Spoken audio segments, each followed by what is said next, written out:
What up, broadcasters? Welcome back to yet another exciting episode of Branding Banter, where you can get all that nerdy news you need to know about. My name is Jeff Franklin, National Accounts Manager with Headwear USA. And I'm Meg Erber, Director of Sales of a top 50 company at ASI. And or Power 50? Top 50? Power 50. Yeah, one of those. Power.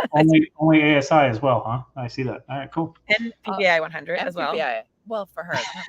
Okay. All right. Well, this is Sarah, Goshgarian, Unruh, and I'm National Sales Manager at Stalls. Also part of the ASI Power 50.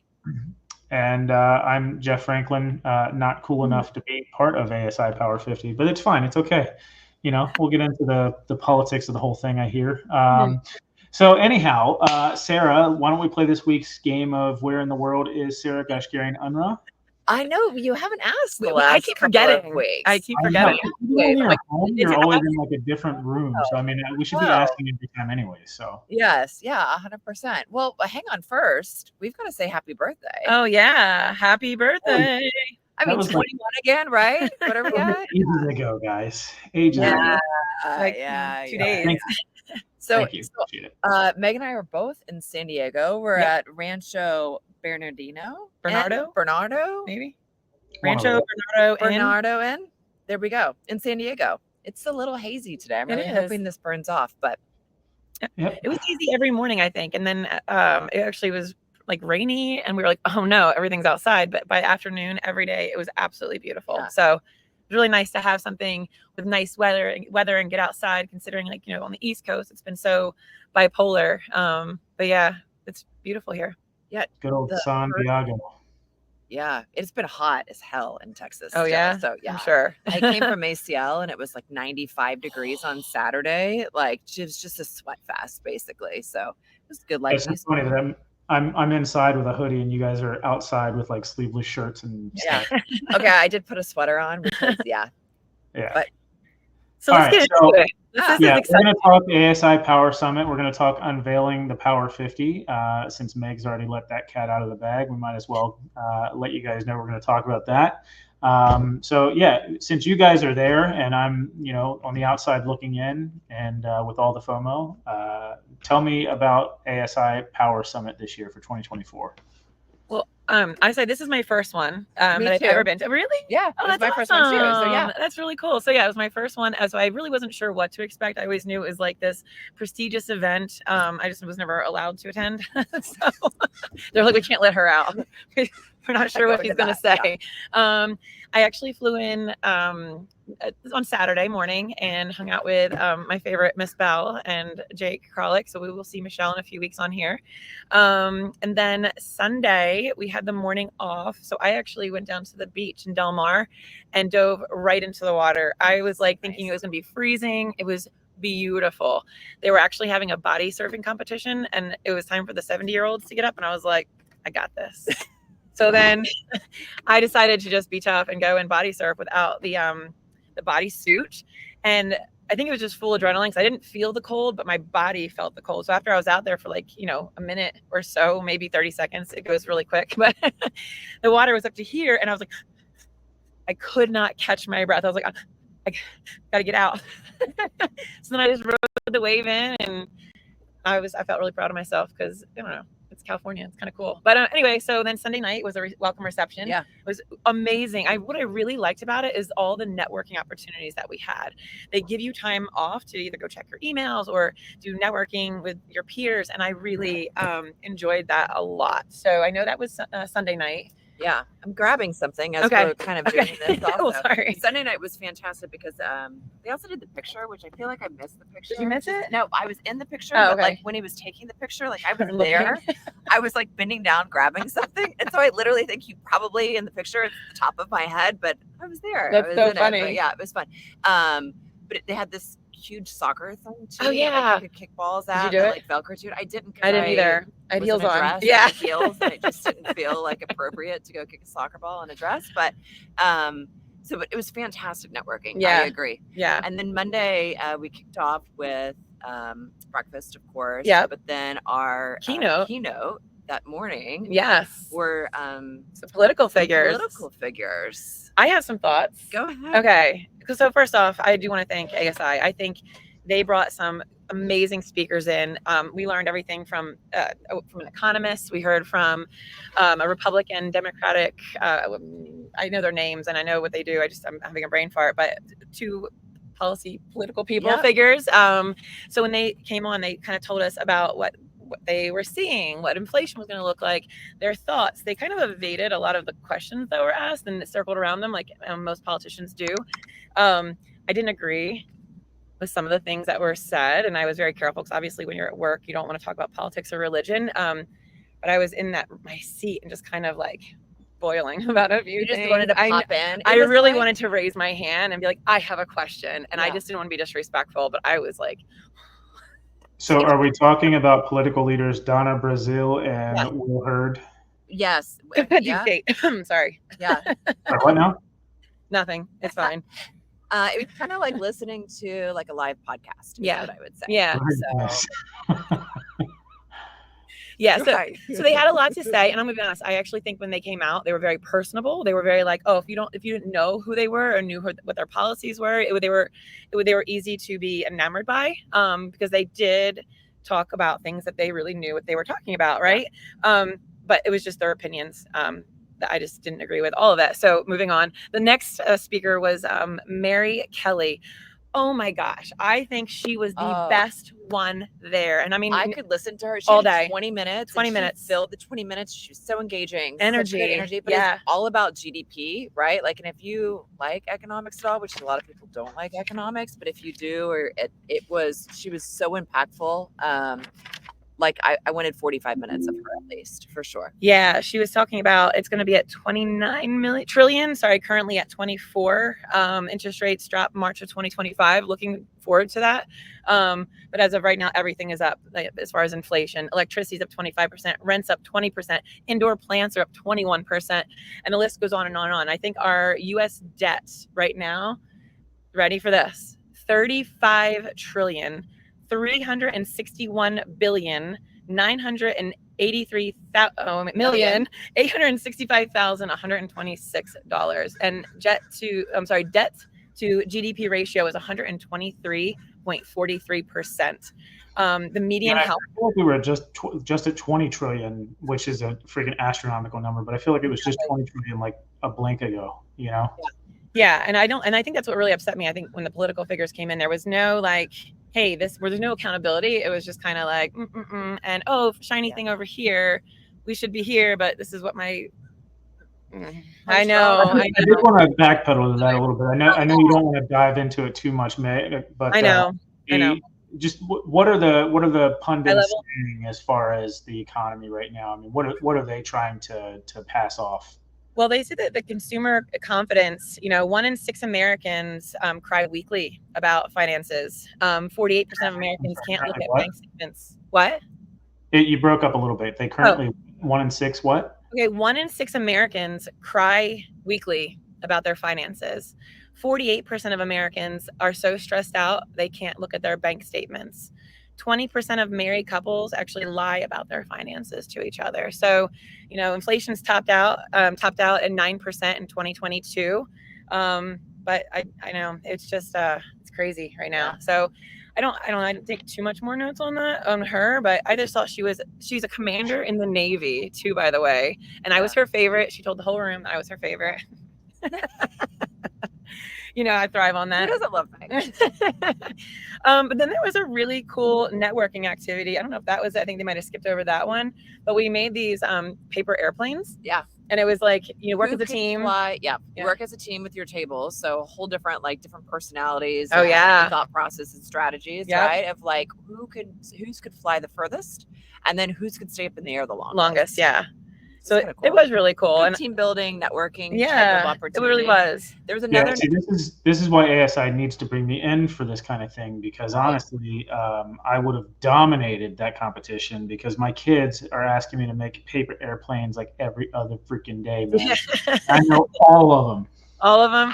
Well, prior to that, we actually had a guy come on and talk about AI, and it was so, I got to find that. It was so good. His name was Isar, and I will tell you, I downloaded his deck. So phenomenal. Yep. And normally tech guys, they bore just me. They don't have the best personalities.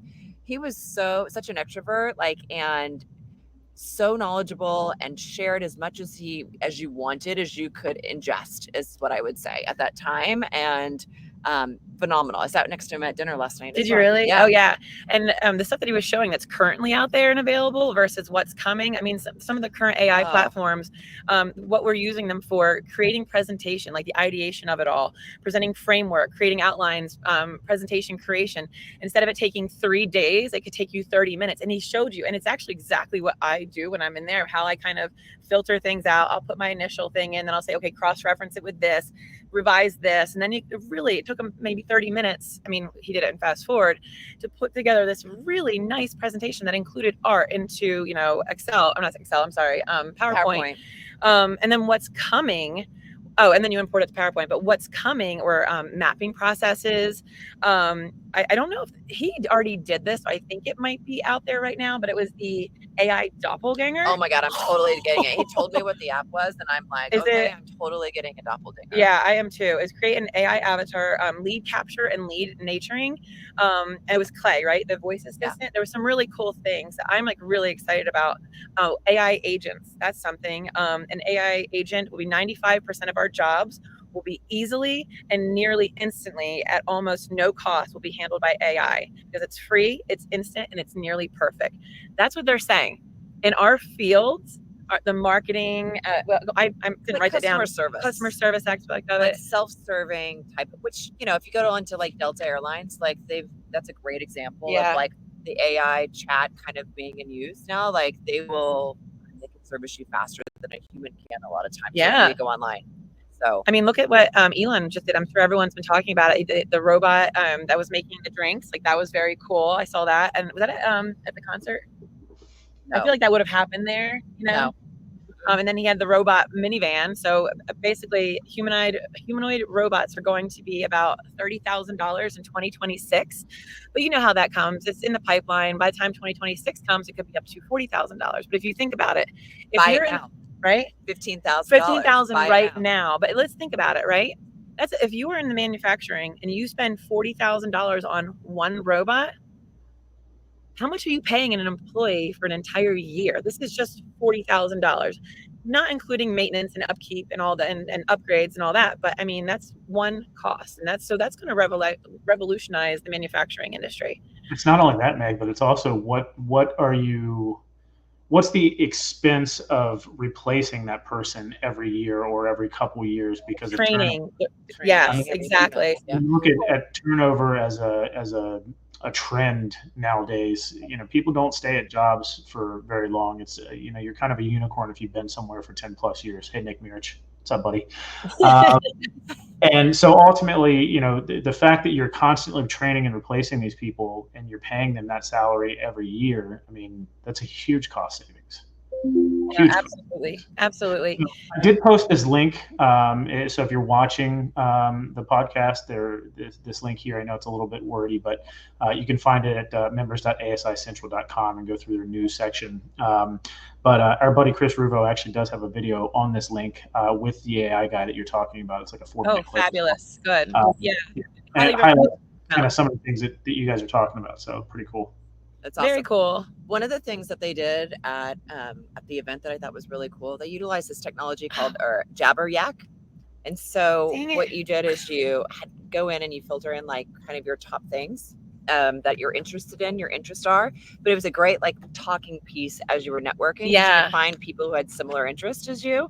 This is mine. So spa, tequila, adventure, healthful, fitness, sales. I felt like I had to put something that like was businessy in there, but they had all different things like sports teams and like technology, and like there were so many different options. Yeah. Here's Meg's. Here's mine too. And I have like yoga, coffee, traveler, true crime, and people like getting all the true crime people together. That was so much fun. But it was a great like icebreaker, if you will, like to start a conversation with somebody, because it's like you didn't have to find a subject to start talking about. Like they already kind of told you what they were interested in, so you could already find it. But Jabber Yak, I really like this before, so this was pretty cool. And I really like how they did the pre-show surveys. I think that gives people a really good idea and data to go off of what we want to hear about, and it kind of justifies what they were bringing to the table. One other thing I do want to add about the AI guy, he really gave us like what your path to AI success should look like. These are just some notes. So I just want to mention them really quickly. But if you want to incorporate AI into your company, it's not just like a one and done type thing. It's, a continuous education, having a strategic plan together of what that looks like, and what is allowed at your company is super important. And if you are interested in applying AI to your business, it's really important to put together an AI committee and pull the geeks from your company. And he said that because those are the people that are going to want to know everything there is about it and learn it inside and out. And then they're going to be so passionate about it. They're going to, really advocate for it for your company, find where the bugs are, what work, what won't work for your company, and really just like advocate for it. Again, talking about the AI policies and ethical guidelines, they would be responsible for that. There's assessments, strategic. This will help the HR skills gap. And this helps you go over low hanging fruit. So to this point, what he was saying of like one of the first pieces that a lot of companies implement AI in is just from an internal perspective has to do with HR issues. Mm-hmm. Like the constant calls from employees that are like, how much maternity leave do I get? Or how do I put in for a sick day? Or all of those things that take time off of somebody who's managing HR. So that's what he's saying about tackling that low hanging fruit first. If you're looking in ways to implement AI, and then to have the buy-in from the employees to feel like they can see the successes of AI adoption inside of the company. Yep. So, and then I think the next one we talked about was the succession planning, which was very cool. I think it's a very important topic. If you look at our industry, we're an aging industry. I think the average age is like 67, 8 years old. I know at a lot of companies it is, but now we're having a lot of newer people, younger people come into the industry. So a succession plan isn't always about, your legacy and leaving your company behind. It is very important to have that. And I know we did talk about that, but it's also if, let's say I got hit by a bus, who's going to take over? Who's going to take over for Meg? And it's talking about having to have a guideline, see as an opportunity rather as a hindrance. Have a 1 to 3 month time frame, 3 to 9, 12 to 36, identifying core. I can't speak. Yes, I couldn't speak. Potential future skills, key roles and responsibilities. And I will say, this isn't something that I had even thought about prior to this year. But now being at Performa and looking at the, the age that we have here, it's like we actually had a session at our convention about leaving a legacy and developing a succession plan. And I think it's now just being so more like, oh, wow, we really need to start thinking about this. I don't want to take up too much time about that, but it's happened to one of our franchise owners. He had, brought in one of his daughters. She just started working there, and then he up and died one day. Oh. And then everyone's looking to her like, what do I do? And she didn't even have like the codes to anything. So it was heart-wreshing. It was heartbreaking, but she's actually killing it now because she had the support, but not everybody has the support. So getting in front of it before you're behind it essentially. So what else do you want to, and then we and then we had the awards that evening. Yeah. Talk about that. Yeah. That's really cool. I was going to segue into that. Yeah, just in the interest of time, do we want to get into the Power 50 now, or were there additional awards, or was it just the Power 50 there? No, it was just Power 50. Just there were no other awards, so just the Power 50. Awesome. Well, I've got that link up as well, so you guys can reference that if you're watching on the video. If not, hopefully we can put it in the comments for you. But what do you guys want to cover first with this list? So I think it's interesting on this year. So this year and moving forward, council decided to include only leaders whose companies conduct business as promo suppliers and distributors. So it's a change from years past. So I guess that means like no service providers, technology, probably won't see inside of there, but it really has to be they're putting, I guess, their foot down as far as like, you definitely either have to be a supplier or distributor to then even be considered for the list. I thought it was also interesting is that this list this year had 20 women, which is more than has ever been listed in the Power 50 before. So it's pretty cool to see that as well. Yep. Yeah. Nice. And actually including the number one person, Joanne Lance from Geiger. For one, Joanne Lance with Geiger. So fantastic. And it was so like she was crying. I love it. Yeah. So it was really awesome. It was really meaningful for her. And I think what's really neat is that people like Joanne and actually Vera and Greg, they have actually been on this list since the inception. So for the past 19 years, they've made it on this list. Do you guys want to, I don't know if we want to go over all 50, but maybe like the top 20. Sure. I mean, yeah. Why not shot 20? If it's group style, it's 20. An So interesting hey, there we go. Right Tap the list there, Meg. Yeah. Well, I mean, she was number 20, so I wanted Yeah. to start there. But what's really cool is that we've grown up in this industry for the most part. We've been in it for so long, and you see your friends and what we consider family getting up there and being recognized for being leaders in this industry. I mean, I feel like I grew up with half these people. Yeah. So we'll just start at 10. So at 10, besides 20. So Yeah, we had 20. stalls. Yeah. It was absolutely amazing. Number 10, Jay Douche from BDA. Number 9, Chris Anderson. Congratulations from HPG. Go ahead. You want to do the next two? Oh, sure. Well, I think Jeff, you want to? Oh, you want to do some, Jeff? Yeah. Larry Zavadil and Justin Zavadil from Yeah. American Solutions for Business. Nailed it. Perfect. 7, Mark Simon from Halo. Number 6, Frank Myers from SNS Activewear. It was great seeing him. Number 5, Greg Mazzullo and Vera Mazzullo, and Charity and I got to go up and accept the award on their behalf. Yeah. Number 4 was Kevin Lyons Tar and Suzanne Woodward from 4 Imprint. Congratulations. Number 3 was Jeremy Lott from Sanmar. Number 2, CJ from HIT, and then number 1, Joanne. Yeah. So fantastic. Yeah, and Joanne deserves it. And I actually told her during the networking event the night before, I was like, you know what? Last couple speaking engagements I've actually referenced Joanne, and she was like, that's so weird. Like, why would you do that? That's so creepy. Yeah. No, she didn't say that. But when I'm trying to mentor people and I say, the best advice I'd ever received was from Joanne Lance. And I talk about this all the time. Jeff, I know you've actually heard me say this. She was a keynote at Women's Leadership Conference a couple of years ago, and it was all virtual. And she said, the number one thing that you can do is invest in yourself. She's like, invest in yourself. And so when she said it today, that was me. I was like, she said it. Yeah. Because that's what you can. And that, something that she does for Geiger, I actually really love when they were interviewing her. The professional development that they encourage you to do, and going back to get your master's degrees, like you're really investing in the people in your company. And they're just smarter. They're better company because of it. So I was really blown away by just her leadership. And so she deserves to be there. So what's the give back that she also talked about too? She had talked about one of the lessons for her children that she even says is that, growing up, and despite whatever your age is, you're not an adult until you are giving back. And self-sufficient and ability to get back. Yeah. And giving back doesn't always mean money. Right. It could be time. It could be time, the investment that you're giving to somebody else from a mentoring perspective. And so I always think that it was being self-sufficient and giving back. So I thought it was like, that's wise advice. So overall, go ahead.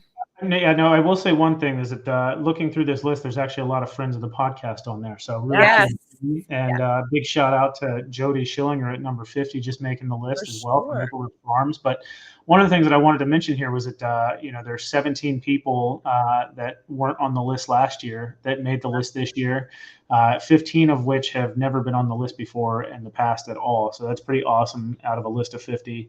I don't know if that's good news or bad news for those that aren't on the list that were before, that sort of took those spots, but it's really cool to see that, the changeover and that there are moving parts to that. So, it sounds like it was a great show, great event, and, definitely creating the FOMO. So thanks a lot for that. Maybe one year I'll be cool enough to make it there as well. Well, next year it's going to be in Scottsdale, Arizona, and it's over the same weekend next year. So looking forward to it. I think this was such a great opportunity. I took so much away. I mean, I literally have about 15 pages of notes, and I'm like, I really love it. I will take any opportunity to invest in myself, like Joanne advised me 5 years ago or 4.5 years ago. So fabulous. I really like it. And then you have all the attendees and their companies and their contact information. So, I mean, this is gold. It's a great networking opportunity with some of the best and the biggest people and the brightest leaders in our industry. So thank you to ASI for inviting us and putting this together. Amazing. Very cool. All right. Is that it for this one? I think so. I think that's it. All right. Sounds good. Well, until next time then, guys. Take care.